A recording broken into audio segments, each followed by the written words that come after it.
حديث السر توحيده وانا هي خود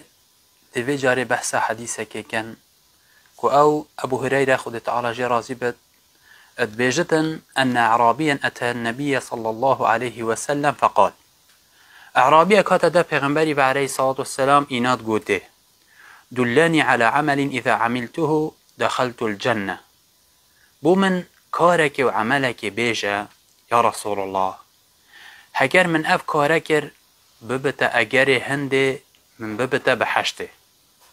چند دشمه محتاجی فی بسیارینه چند جارا خلق بسیارت کتن اری چه عمل هی است بی بچمه بحشته هگر تشوان کسانی وی بسیارت که گویا خواه باش بدیه پیغمبر علیه الصلاة والسلام دی برسوه دبته اوه برسوه ها بلا هر دم البیراته بتجیاناته ده چونکه هم همی خود تعالى داين تاكو توحيد آي بكن وعبادتي بو بكن مادام كو عبادتي بكن باشترين تشت ديت في برسوه دايتن او پیغمبري قوتي عليه الصلاة والسلام تعبد الله لا تشركوا به شيئا سبحان الله عبدينيا خود تعالى تبكي پرستنه تبتنه بو خود تعالى تبكي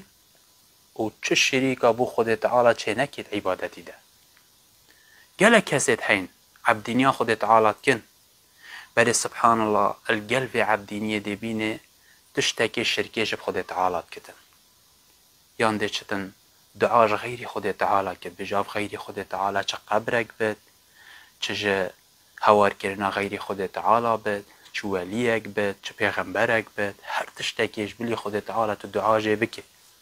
يان تو هوار خواه بگهينيه يان تو تشتكي بو سرجي بكي قربانك بو بده تو بيجي اي شيخ ابا بوتا ان اي ولي ابا بوتا تبو مشافعته بكي امن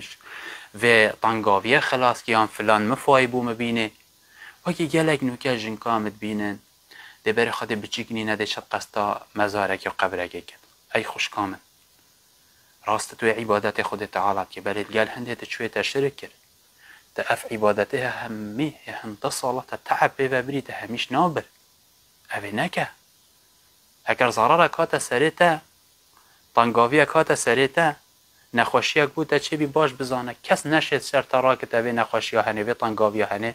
الا او تی نبتن خود تعالی نبتن شبر هند پیغمبری گوته علیه الصلاة والسلام نگوته بعبادتی بتنه بکه چونکی لا اله الا الله چه اله نین هجی عبادتی مستحقی هنده من تو عبادتی بو بکه الا الله اولی همی الهی دید باطل داری خستن گو پیچن گیر نهاتینه شنیکا گوت الا الله بس خود تعالی تنته نبه یعنی الویره من نفی و اثبات هی نفی کرنا عبادت غیر خود تعالی یک که بتن خود تعبو پیغمبری بکی علیه الصلاة والتسلیم شبر هنده پیغمبری گوت علیه الصلاة والسلام ای کم تشت هگر تبوید او عملی از نیشات بدم تو پی بچه بحشت اوه نه تعبد الله لا تشرك به شيئا عبادت خود تعالى بك و چه شريكا جبو خود تعالى چه نكد في عبادت هذا ديف ده وتقيم الصلاة المكتوبة تنفيجت فرض بك نفيج كو بشتي توحيد ركن دوينة إسلام ده كو پیغمبر بيشت عليه الصلاة والسلام دوما هيك تشتشبه أمتي رب النفيجة نویش او پیغمبر بیست علیه الصلاة والسلام هر کسی که بهیلتن فقط کفر او هنگ کافر بی یعنی گله خطره هگر تبویتن از عمله که نیشات بدم پشتی توحید هشیاری وان نویجت هنه به پشتی هنگ و تؤدی الزکاة المفروضه او زکاة خود تعالی سر فرض کردی اگر مالی تبویکت توی زکاة بده باشه و تصوم رمضان تو رمضان بروجی به رمضان تو بروجی به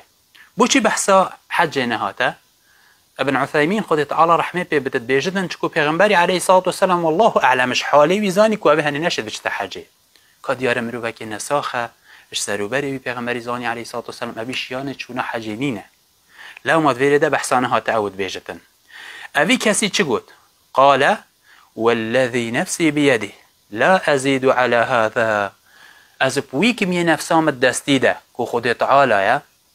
از چه تشتيج وانا زيدت الناكم فلما ولا دمي چوي اف كسي هنه پیغمبر عليه الصلاة والسلام چه قلت؟ قال النبي صلى الله عليه وسلم من سره أن ينظر إلى رجل من أهل الجنة فلينظر إلى هذا. هچيش و بي خوش بتن حزبكتن كسكش أهل بحشته بلا سحكة أبي ظلامي سحكة أبي كسي هنه. سبحان الله. بچدشتي أي خوشكا من أي براي من ابكرنا عبادت خود تعالى وخباش ولدان الشركي اوه وی چنده گهشته و مرتبه هنده مازن برای خواب دیه هر حدیثه که ام بیجن الا هندک مفاید دیده هی اجوان مفاید و حدیثه هنه او پیغمبری علیه الصلاة والسلام برای وی دا چه اولی دست بگی وی صحابی هنه برای وی دا توحیده اوه هنده نیشامد داد گلی خوشکو برا دم ام دعویت کن دم ام بانگوازیت کن بو دین خود تعالی دبید اکم تشت امش توحید دست پی بکن چونکی اوه ریکا پیغمبرانه علیه الصلاة والسلام هر کسی که بفیتم اب ریکا پیغمبر رابطن